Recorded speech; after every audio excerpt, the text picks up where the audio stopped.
What's up, everybody? It's your boy Cypher from TCG here, and I'm coming to another video. And this is one of the few times that I've actually scrapped a video and remade it. Usually, when I scrap videos, I just toss them like that's what you see this water. Yeah, that's the video I usually make. Usually, because I'm not satisfied with it. But this is a video specifically that I rewatched, canned it, and right after I canned it, I was like, you know what? Why don't we just redo it actually? Because I did think there was something there. It's a kind of video that I really would like to see. And it's going to be the return of becoming the best. Obviously, if you guys know the Becoming the Best Kano, it was a 6-month journey of me picking up Kano for the first time and learning the hero. Now, obviously, for the series going forward, there's not a lot of heroes I have not played in some capacity, so the authenticity of learning it from scratch. Not a lot there. Like the only heroes I could hypothetically learn from scratch would be like Assassin and like Assassin. Obviously, there's not much else, but obviously we're going to continue the series. This series will be with Katsu.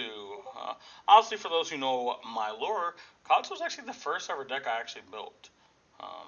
Well, first full deck. I mean, I built a bunch of like not starter decks, but like what I thought were decks. Turns out just to be, I pretty much just turned a bunch of decks into block constructed decks. It was like during the Tails time and stuff. But when it comes to, I'm going to start taking this game serious. I built Katsu, took it to my first ever Pro Quest, went a big 2-3 with it, and didn't really play it after that because obviously I moved on to Briar, and you know how hey, CMH baby. But but yeah, Katsu was my first deck, my first love, and we are now returning to Katsu. And I think this is probably one of the better times to do it because obviously at the time when I played Katsu initially, it was just yikes. It was pretty bad. It was just one of the cheaper decks. Like I built the whole entire deck for like $200, and that was including Mask Momentum. I didn't have Tunic, but like you didn't really need Tunic. You just played Cross Strap because you're a kind of a combo deck that was past the time it really was like a control deck and turned into a combo deck. Over here, obviously, we got the Outsiders cards, we got the Dust Settled Dawn cards, and Katsu is in a pretty good spot right now. And I flirted with the idea of maining Katsu about a month and a half ago. I picked up the deck in full, and I played it at a few armories. Did pretty good with it, but unfortunately, I actually dropped it. Because going into Battle in Cincinnati, which actually just happened 2 days ago, I tested for about 4 to 5 weeks of Katsu, and I felt pretty good about the deck until I randomly just like stumbled and hit a brick wall, and I think I went like 0-9 in 3 weeks of armories with Katsu, and I think if I ever had a win, it was a bye. I don't think I legitimately won. Now, obviously, a lot of games are close. But I just couldn't cross the finish line. So, dropped the deck, and after the Barnes Cincinnati, I had a hard look at the decks I played, because one of the reasons I actually took Death Throw Alexi to Barnes Cincinnati is because I looked at all the decks I owned, because they're also mostly well tuned to my play style. I'm inherently a defensive person.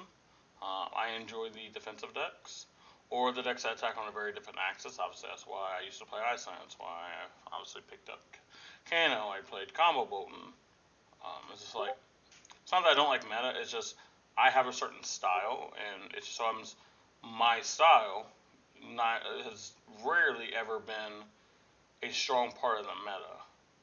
Unfortunately, I didn't play Odomus because I didn't feel like playing 2-hour mirrors or playing against Dromai, which is a 2-hour just why did we sit down and decide to play this? We could have just both skipped and saved ourselves time.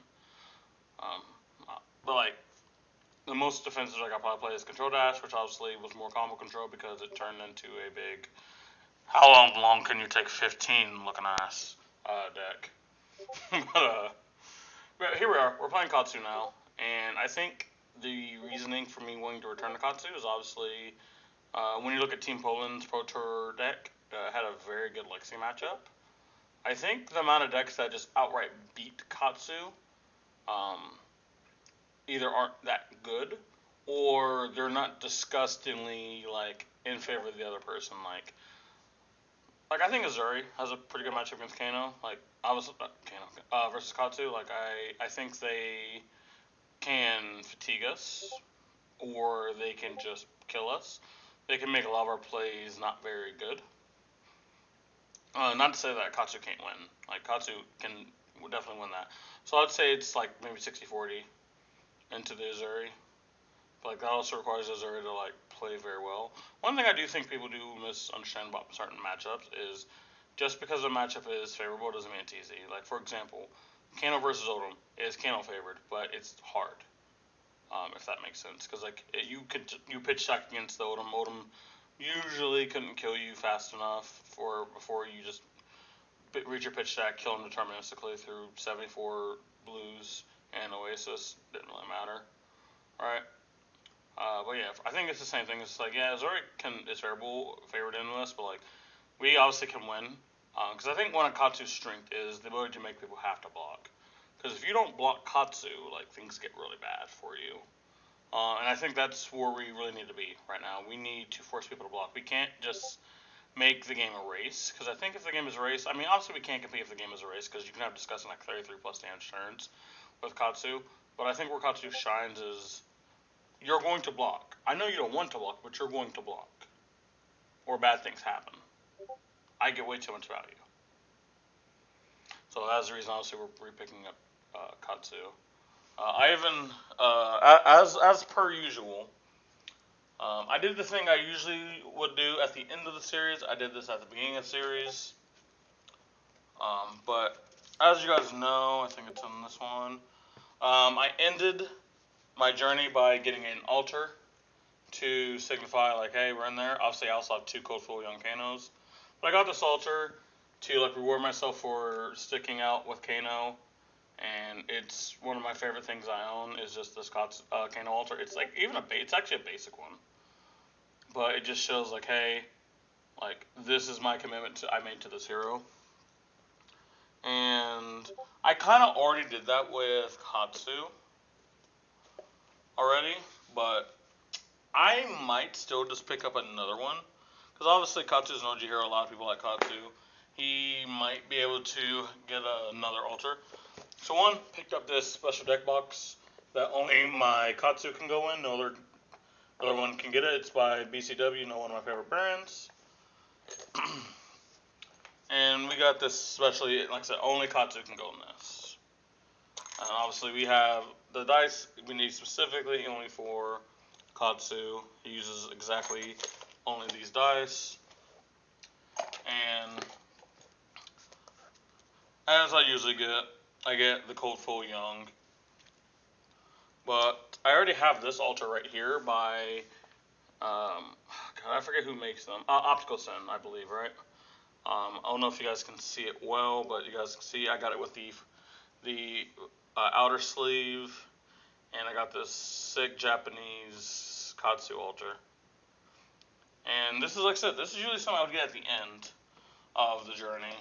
Maybe, like I said, I'm not 100% certain yet what I'll do. If I'll get another one at the end of this journey, or I'll just say, hey, I already got one. Because you can never have too many altars. I think the one good thing about altars, like side note, is they're equally as cool as cold foils. Obviously, show more flavor. So you don't even have to play your cold foils. You can actually just sell your cold foils, obviously, because they have a lot of value, and you can sell something cool. But yeah. So honestly, video number 1 of the Journey of Katsu won't be too long. These will be updated monthly, so you will see me in August. And it'll be 1 month update on my journey with Katsu.